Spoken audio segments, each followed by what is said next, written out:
Hello. Hey, this is Gingersnap. I'm Lisa Redfern, and this is Gingersnap. What's Gingersnap? It's conversation in a cookie with a creative Mainer. Today, on episode 59, my creative Mainer is none other than the famous Fiddling Frank Ferrel. You had to do the I had to alliteration. I was like, I can't wait to do Fiddling Frank Ferrel. That's right. Right here in Bath, Maine. Right here in Bath, Maine, we have Too bad this we aren't treasure. in Farmington. Here in Farmington, we have Fiddling Frank Ferrel. Actually, Sorry. we don't. So, Frank, you have a new CD. I do. Yeah. I do. Here. Am I supposed to pick it up and go like this? Da da da da. Yes, it is. It's all fiddle music, and there's a guitar, and there's a piano, and they're great players. I'm gonna hold it up again. Janine Randall is a piano player. Yep. She's from Boston, but with roots in Cape Breton. And J.P. Cormier, for people who are familiar with Canadian pop culture, he's a very well-known singer-songwriter and fantastic guitar player. So I enlisted them, and I've just put together a bunch of my favorite tunes from Maine, New Hampshire, New England, the Maritimes, and call it Maritime Melodies. And it's good, and I have it, and thank you. and I've listened to it a lot in my car. Actually, it's good car music. It's good road music. I think that people don't have CD players at home anymore. It feels like the cars are the cars. They've still got the slot. These kids, and they I still have know, their I cars. know. They still listen to music in their cars. Yeah. All right, Frank, when did you first come to Maine, and why? First came to Maine in the early 70s, followed my girlfriend, now my wife. Woo! Came to a big family reunion in Waldoboro. That was a mistake. And it's been uphill ever since, Yes. or downhill, however you want to say it. It's been wonderful. Yes. But no, we came back in 72 for family reunion, and then we kept coming back. We were living in Seattle, and every year we'd make a journey back to New England. And in 86, I ended up working in Boston, which made us closer to coming up and back and forth. Family camp up here. And then in the early 90s, I guess it was, we bought one of the camps up by Reedfield. And we've been coming there. And then in 2005, I came full-time to work at MPBN as a producer. Some of you may remember Fiddling Frank Ferrel from those days at MTVN. You're really having fun. Okay, I'm going to stop with the alliteration. And speaking of Seattle, though, you have a book, a memoir coming out about your childhood in Seattle. I jokingly tell people I'm bi-coastal. So I was born and raised in Seattle. I first came to New England in the 60s in the Navy. I was stationed in Boston. Went back, came back again in the early 70s to teach in Vermont at Goddard College. Went back, met my wife. We've just been going back and forth. But my youth was in Seattle. And as I would tell my kids stories about growing up, oh, you should write that down. So I started writing stories about growing up. And the idea was that I wanted people who maybe are living in Seattle now to have a feel for what it was like in what I considered the real golden age of that city before, well, it was still a city with a small town complex. Yeah. Before computers and coffee took over. Right, yeah. And the name of the book is A Couple of Coffee. How come? And it's A Couple of Coffee because when I was small, 6 years old, my mother and my aunt, who would often come and stay with us, would get all dressed up. It was time to go to town. So they would dress me up with a little bow tie, and we'd all get on the bus and take the bus downtown, and we'd shop the 4 big department stores, and then we'd go to Seattle's old version of Dunkin' Donuts, which was called Manning's. And Manning's was a Scandinavian, German type of coffee house, but they served those big white mugs of coffee and bear claws.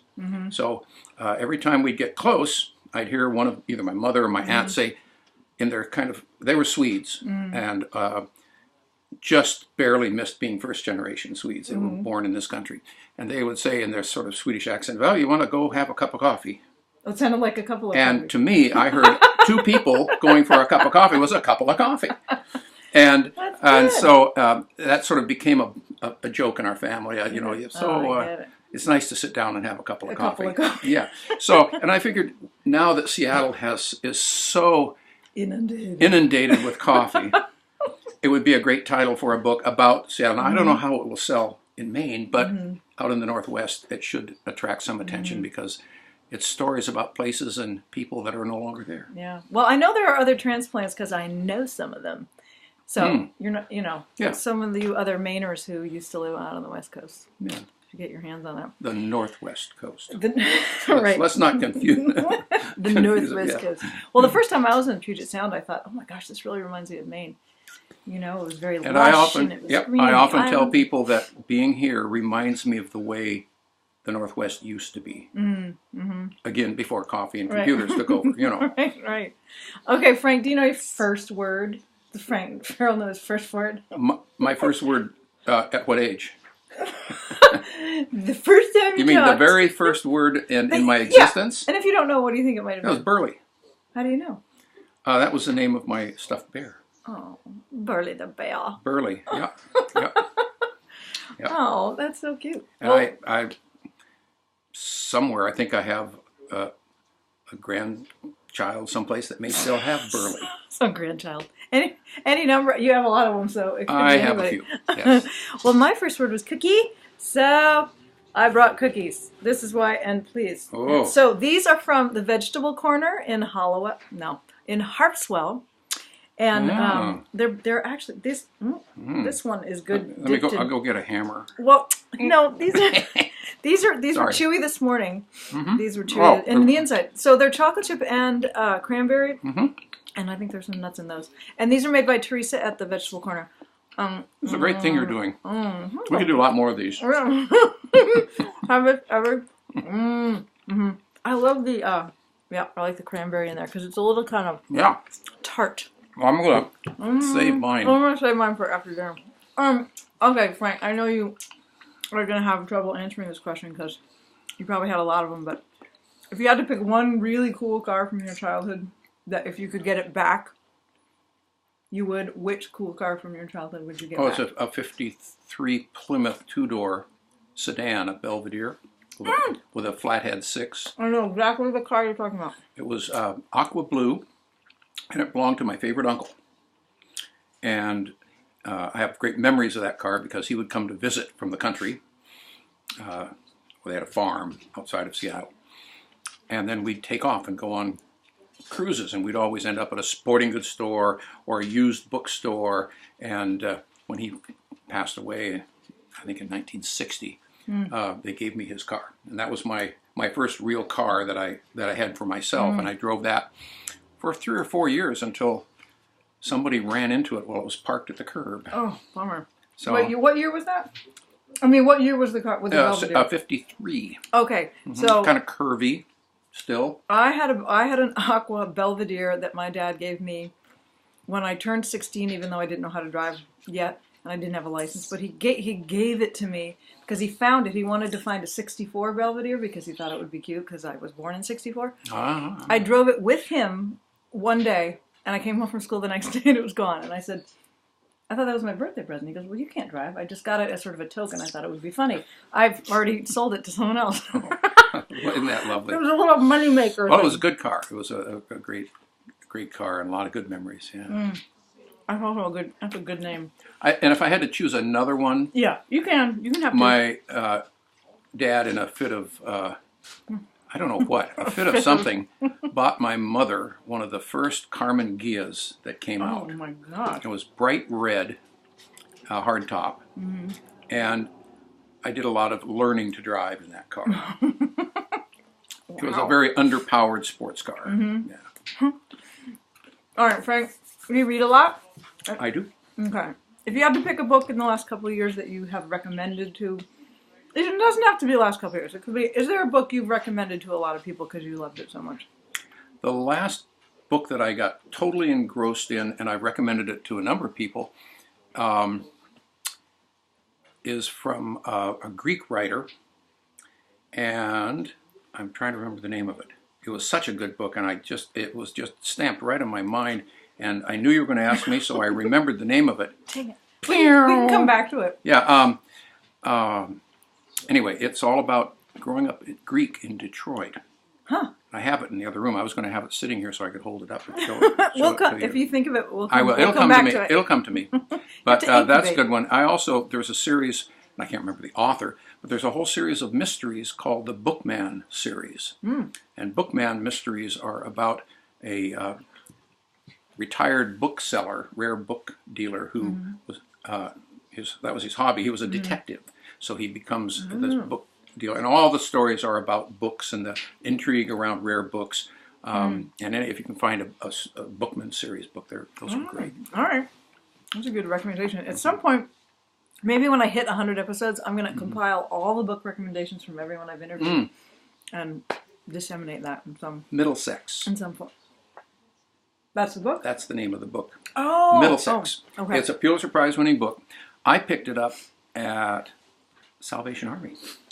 It was in their 25-cent book bin, and I said, "Oh, it has a Pulitzer Prize stamp. I'll have to look at this." Be good. It was fantastic. It was not an easy read, but it was an engrossing read. Very good. All right. Well, thanks for that. Yeah. Okay, on to songs, albums, music. If you had to pick a couple of albums that were sort of like a touchstone in your life that you've come back to again and again, kind of like a leitmotif, if you had to narrow it down to a couple. That's pretty easy, actually. The first Muddy Waters LP on Chess and Bobby Blue Bland, anything by Bobby Blue Bland. Those were my heroes. I had fantasies of being able to sing. If I could just sing for one day, I can't sing at all, but if I could sing for one day, like either Bobby Blue Bland or Junior Parker, I would have been in heaven. I grew up in an inner city school. We had rhythm and blues on the jukebox. We had a jukebox in the lunchroom, and those were the kinds of records we listened to, and they're just the best ever.